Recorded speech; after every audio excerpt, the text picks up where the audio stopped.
स्वागत है एक बार फिर से आप सभी का आर के study CTET point YouTube channel पे।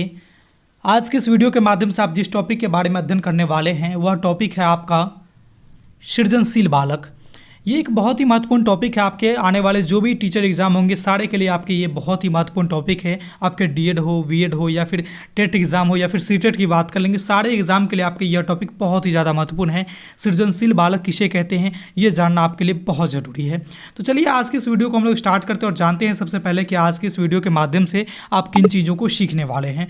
तो आप इस वीडियो के माध्यम से सीखेंगे सबसे पहले चीज़ को कि वो है आपका सृजनशील बालक किसे कहते हैं। इसके बाद आप जानेंगे कि सृजनशील बालक का क्या अर्थ है, उसकी परिभाषा किस प्रकार से हम लोग दे सकते हैं, इसको जानेंगे। और साथ ही साथ सृजनशील बालक की क्या विशेषता होती है, क्या उसकी खासियत है, क्या गुण है, इन सारी बातों को आप जानेंगे। और सृजनशील बालक को कैसी शिक्षा देनी चाहिए, इन बातों का भी आप इस वीडियो के माध्यम से जानकारी को प्राप्त करने वाले हैं। तो चलिए बिना किसी देरी किए हुए हम लोग डायरेक्ट चलते हैं और जानते हैं सबसे पहले सृजनशील बालक किसे कहते हैं, यानी सृजनशील बालक के बारे में कुछ महत्वपूर्ण जानकारी को यहाँ पे प्राप्त करने की कोशिश करते हैं।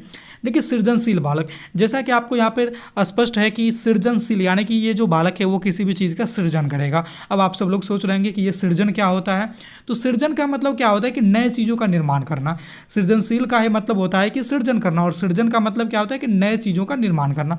मतलब कोई भी चीज़ होती है उससे नए चीज़ बना देना, यही तो सृजनशील कहलाता है। जैसे कि मान लीजिए मिट्टी दे दीजिए उसको, यहाँ पे मिट्टी से वो नए नए छोटे छोटे खिलौनों को बना देगा बच्चे। तो क्या कर रहा है, नए नए खिलौने का वहाँ पर सृजन कर रहा है, मतलब क्या है कि निर्माण कर रहा है। तो सृजनशील बालक में बहुत सारे खास बातें होती हैं, खास गुण होती है, इन सबों के बारे में आप अध्ययन करने वाले हैं। तो देखिए सृजन का मतलब तो आपने यहाँ पर समझ गया कि सृजन का मतलब होता है नए चीज़ों का निर्माण करना। यानी सृजनशील बालक का अर्थ हुआ कि नए चीज़ों का सृजन करने वाला बालक या फिर नए चीज़ों का निर्माण करने वाला बालक। ठीक है, तो इससे तो आपको इतना चीज़ स्पष्ट हो गई है। यानी कि आप कह सकते हैं कि वैसे बालक जो पहले से ज्ञात तथ्यों के आधार पर नए नए विचारों का सृजन करता है उसे सृजनशील बालक कहते हैं। जैसे बालक को एक सिद्धांत बता दीजिएगा, उसके आधार पर नए नए सिद्धांतों का अगर वो खुद से प्रतिपादन कर दिया, नए नए विचार को ला दिया, तो वह बालक सृजनशील बालक की कैटेगरी में आएगा, श्रेणी में आएगा। ठीक है, तो चलिए सृजनशील बालक के बारे में कुछ और विशेष बातें हम लोग जानते हैं। जैसे सृजनशील बालक की परिभाषा हम लोग किस तरह से दे सकते हैं, तो इस पर चलिए हम लोग एक नज़र डालते हैं। जैसा कि जेम्स ड्रेवर कहते हैं कि अनिवार्य रूप से किसी नए वस्तु का सृजन करना ही सृजनात्मकता कहलाती है। वैसे सृजनात्मकता के बारे में अगर आप सबों ने नहीं जानते हैं या फिर इसके मेरा जो वीडियो है उसको नहीं देखे हैं, तो आप लोग को यहाँ पे आई बटन दिख रहा होगा, यहाँ पे आप क्लिक करके सृजनात्मकता के बारे में जरूर ही देख लीजिएगा। आपके एग्जाम के लिए वह भी एक बहुत ज़्यादा महत्वपूर्ण आपके लिए वीडियो है, उसको देखना बिल्कुल भी नहीं भूलेंगे।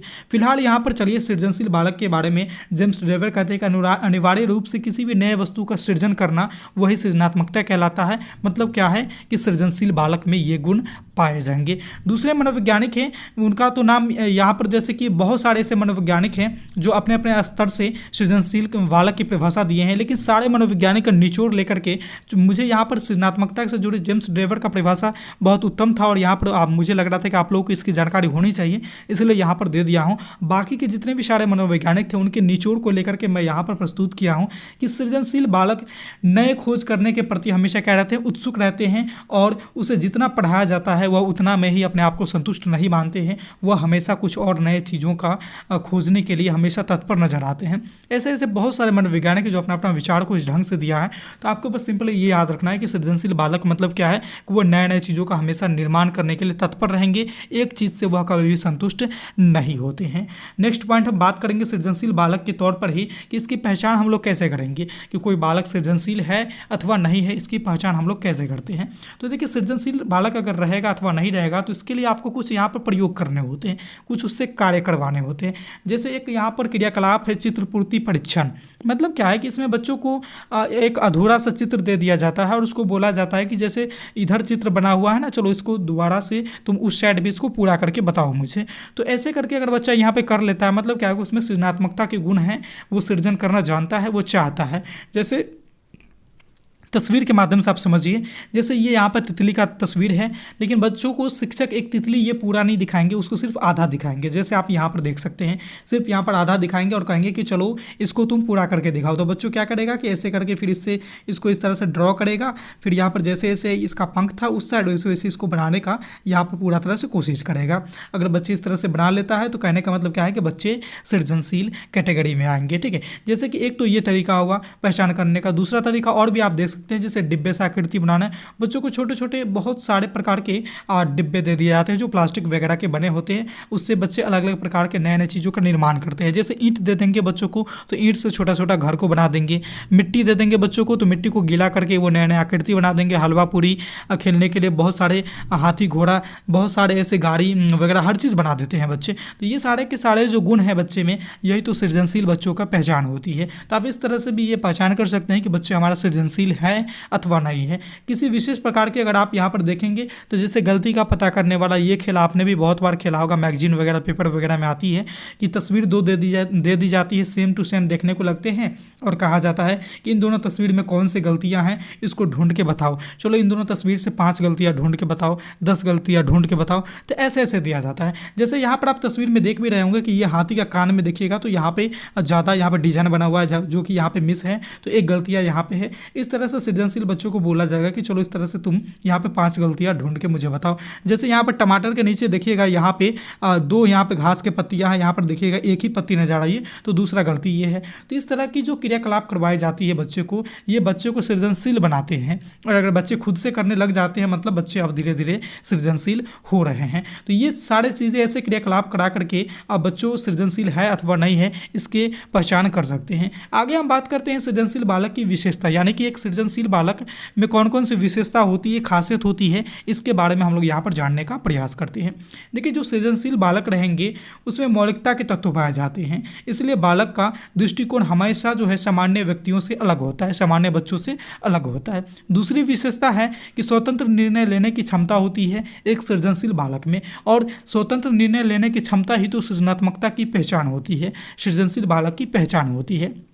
वह जब निर्णय लेगा ही नहीं, रिस्क लेगा ही नहीं, फिर नए नए वस्तुओं को कैसे निर्माण करेगा, है ना। आप खुद भी ये चीज़ को सोच सकते हैं। एक हंसमुख प्रवृत्ति के होते हैं सृजनशील बालक जो होते हैं, वो एक हंसमुख व्यवहार प्रदर्शित करते हैं, हंसमुख प्रवृत्ति के होते हैं। साथ ही साथ आप पाएंगे कि इसमें जो है सीखने और समझने या फिर याद करने या फिर किसी भी विषय वस्तु के ऊपर तर्क वितर्क करने की जो क्षमता होती है, ये सामान्य बच्चों से हट करके होती है, यानी विशेष प्रकार की होती है। प्रतिभाशाली बच्चे की तरह होती है इसमें भी, ठीक है। ये प्रतिभावान बच्चे की तरह भी ये सोचते समझते हैं एक दूसरे में। यहाँ पर क्या है कि समझने का, तर्क वितर्क करने की क्षमता इसमें पाई जाती है।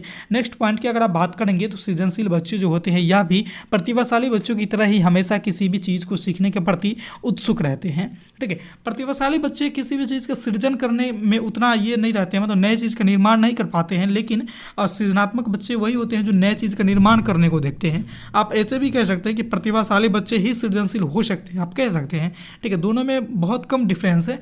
प्रतिभाशाली बच्चे जो होते हैं वो सीमित तथ्य तक ही अपना प्रतिभा को प्रदर्शित करते हैं, लेकिन सृजनशील बच्चे जो हैं वो नए नए चीज़ का भी निर्माण करते हैं। बस दोनों में बहुत छोटा सा डिफरेंस है, हालांकि दोनों अलग अलग बालक होते हैं, ठीक है। चलिए नेक्स्ट यहाँ पर पॉइंट की बात कर लेंगे तो इसमें संवेदनशीलता अधिक पाई जाती है, यानी इसमें संवेदना जो होती है सृजनशील बालक में वह कुछ विशेष लेवल का होता है, कुछ विशेष होता है। आगे की बात करेंगे तो सृजनशील बालक की जो बुद्धिलब्धि होती है यह भी प्रतिभाशाली बच्चों की बुद्धिलब्धि के लगभग बराबर ही होती है। जैसे बात करेंगे 120 या फिर 120 से ऊपर 130, 35, 40 ऐसे होती है ये सृजनशील बालक की बुद्धिलब्धि, ठीक है। और सृजनशील बालक जो होती है वो अंतर्मुखी होते हैं और साथ ही साथ आत्मनिर्भर भी होते हैं। वो कोई भी काम को खुद से करने में ज़्यादा इंटरेस्ट रखते हैं और उन्हें खुद पर ये बिलीव रहता है, आत्मविश्वास रहता है कि मैं इन चीज़ों को कर पाऊँगा, मैं इस कार्य को पूरा का पूरा कंप्लीट कर पाऊँगा। इसीलिए कहा गया वे अंतर्मुखी होते हैं और साथ ही साथ आत्मनिर्भर भी होते हैं। नेक्स्ट पॉइंट है आपका कि इस प्रकार के बालक अपनी प्रतिभा को सर्वश्रेष्ठ मानते हैं, प्रतिष्ठा को। मतलब क्या है कि एक होती है ना कि सेल्फ रिस्पेक्ट, तो सेल्फ रिस्पेक्ट की भावना सृजनशील बालक में ज़्यादा पाया जाता है। वो अपने अपमान को कभी बर्दाश्त करने के पक्ष में नहीं रहते हैं, मतलब उसको जहाँ पे अपमान हुआ वो वहाँ से निकल जाने में ही बेहतर समझता है। इस प्रकार से आप कह सकते हैं कि यह जो सृजनशील बालक होते हैं अपनी प्रतिष्ठा को सर्वश्रेष्ठ मानते हैं, ठीक है। और साथ ही साथ ये बालक जो होते हैं जोखिम लेना पसंद करते हैं, यानी रिस्क उठाना पसंद करते हैं। रिस्क लेते हैं तभी तो नए नए चीज़ का निर्माण करते हैं ना। मान लीजिए मिट्टी का फिर नए नए बर्तन बनाना, अगर रिस्क ही नहीं लेंगे, डरेंगे कि मैं इसको ऐसे करूँगा नहीं होगा हमसे, फिर कभी वो बना ही नहीं पाएगा। तो इस प्रकार के गुण इसमें होते हैं, रिस्क उठाने की कैपेसिटी इसमें पाई जाती है, तभी तो बच्चे सृजनशील होते हैं, सृजनात्मक कार्य को प्रदर्शित करने में सक्षम होते हैं। ठीक है, तो इसका जो नेक्स्ट पॉइंट है कि इस प्रकार के जो भी बालक होते हैं ये साहसिक प्रवृत्ति के होते हैं, जिसमें साहस रहेगा वही तो जोखिम उठाएगा ना। दोनों चीज़ एक तरह से देखिएगा तो कॉमन ही है, एक दूसरे से रिलेटेड ही है। तो साहस हो तभी तो वो रिस्क उठाएंगे। तो कहा जाता है कि सृजनशील बालक जो भी होते हैं वह साहसिक प्रवृत्ति के होते हैं। ठीक है, मतलब इसमें डर कम रहते हैं, रिस्क उठाने की क्षमता ज़्यादा रहती है। तो ये सारी चीज़ें आपको सृजनशील बालक के कुछ विशेषता को बताती है, कुछ गुण को बता रही थी। अब हम लोग बात करेंगे कि एक सृजनशील बालक को शिक्षा कैसे दी जानी चाहिए, एक स्कूल में, एक विद्यालय में, इसके लिए क्या प्रबंध किया जाना चाहिए, क्या नहीं किया जाना चाहिए। तो चलिए इसके संदर्भ में हम सबसे पहली बात आपको हम बताएं कि अध्यापक को विद्यालय में सृजनशील बालकों की पहचान सबसे पहले करनी चाहिए कि कौन कौन से बालक है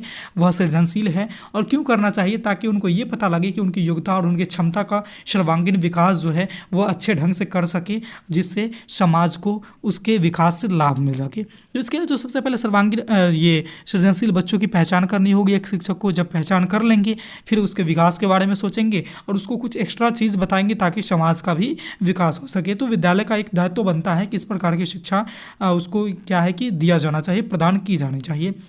शिक्षकों को स्वयं सृजनशील बालकों के लिए प्रेरणा से जुड़े हुए स्रोत का कार्य करनी चाहिए, जिससे वह भी प्रेरित हो सके। जैसे कह सकते हैं नैतिक स्तर की बातें उसके सामने करेंगे या फिर ईमानदारी की बात करेंगे, मानवता, समानता, सहयोग की भावना की बात करेंगे। तो इस तरह की प्रदर्शन वो खुद करेंगे किसके सामने, तो सृजनशील बच्चों के सामने, ताकि वो शिक्षक को देख करके उसमें और ज़्यादा इस चीज़ों का विकास हो सके एक सृजनशील बालक में। और इसका लाभ क्या है, डायरेक्ट समाज को मिलेगा, समाज से एक उस परिवेश में सुधार आएगी। फिर परिवार से देखिएगा तो ऊपर उठते उठते हमारा एक बढ़ते बढ़ते पाइएगा कि हमारा देश विकसित हो रहा है उस तरह से। ठीक है, तो इसीलिए क्या है कि सृजनशील बालक के लिए रोल मॉडल एक शिक्षक को स्वयं बनना चाहिए, उनके लिए बेहतर बेहतर कार्य खुद से करके प्रदर्शित करना चाहिए। अध्यापक को सृजनशील कार्यों के माध्यम से बालकों के सामने अनेकों प्रकार के उदाहरण को प्रस्तुत करना चाहिए, जिससे क्या होगा कि बालकों के अंदर जो भी सृजनात्मक गुण होंगे, जो छिपे रहते हैं, वो जो विचार होती है, जो खुद प्रदर्शित करना चाहते हैं लेकिन अवसर कभी नहीं मिलता है, तो ऐसे विचार प्रदर्शित करने का उन्हें अवसर मिल सके और अपने सृजनात्मक गुणों को वह प्रदर्शित करने में सक्षम हो सके। तो ये सारे क्रियाकलाप को एक शिक्षक को जरूर ही करना चाहिए अगर बच्चे को सृजनशील वाकई में बनाना चाहते हैं, सृजनशील बच्चों को एक सही दिशा निर्देश देना चाहते हैं, एक सही दिशा में उसे मोड़ना चाहते हैं। तो ये सारी चीज़ें आपको उसके पाठ्यक्रम में उसके विद्यालय में शामिल जरूर करनी चाहिए।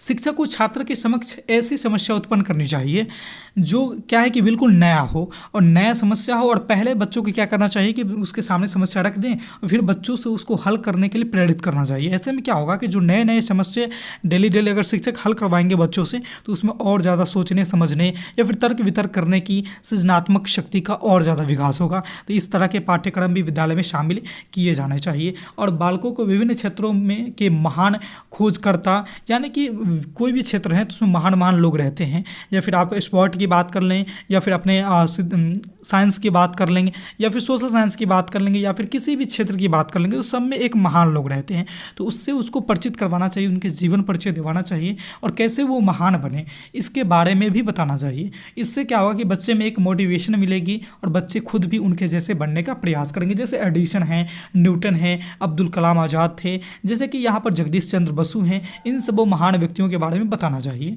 ठीक है, इससे क्या होगा, बच्चे उनसे मोटिवेट होंगे। प्रेरणा, ये क्या प्रेरणा के एक स्रोत हैं, ये सारे के सारे जो महापुरुष हैं ये प्रेरणा के स्रोत हैं, इससे बच्चे प्रेरित हो सकते हैं। तो ये सारी चीज़ें एक सृजनशील बच्चों की कक्षा में शामिल किया जाना चाहिए। इससे सृजनशील बच्चे में और ज़्यादा सृजनात्मकता का विकास संभव हो सकता है। तो आज के इस वीडियो में मैंने आपको सृजनशील बालक के बारे में संपूर्ण बातों को बताया, जो बातें आपको जानकारी होनी चाहिए थी, जिससे आपको सीटेट की बात कर लेंगे, डीएड की बात कर लें, आपको बीएड की बात कर लें या फिर किसी भी टीचर ट्रेनिंग जैसे एग्जाम की बात कर लें, वहाँ पे आपको ज़रूरत थी, वो सारी बातें मैंने आपको इस वीडियो के माध्यम से बता दिया है। मुझे उम्मीद है कि यह वीडियो आपको अच्छे से समझ में आई है। अगर किसी तरह की समस्या रह गई है तो आप हमें कमेंट के माध्यम से ज़रूर बताइएगा। ये वीडियो कैसी लगी कितना अच्छा लगा ये फीडबैक भी आप हमें कमेंट के माध्यम से देना बिल्कुल भी नहीं भूलेंगे। और हाँ, अगर हमारे चैनल पे पहली बार आए हैं तो चैनल को लाइक करके, सब्सक्राइब करके और साथ ही साथ बेल वाले आइकन को प्रेस कर ही लीजिएगा, ताकि जब कभी भी हम इसी तरह के रोचक यूज़फुल उपयोगी वीडियो आपके लिए अपलोड करूँ तो सबसे पहले नोटिफिकेशन आप तक पहुँच सके। तो इस वीडियो में इतना ही था, फिर मिलते हैं अगले वीडियो में नए टॉपिक के साथ। तब तक के लिए देखते रहिए हमारे channel RK study CTET point को। धन्यवाद।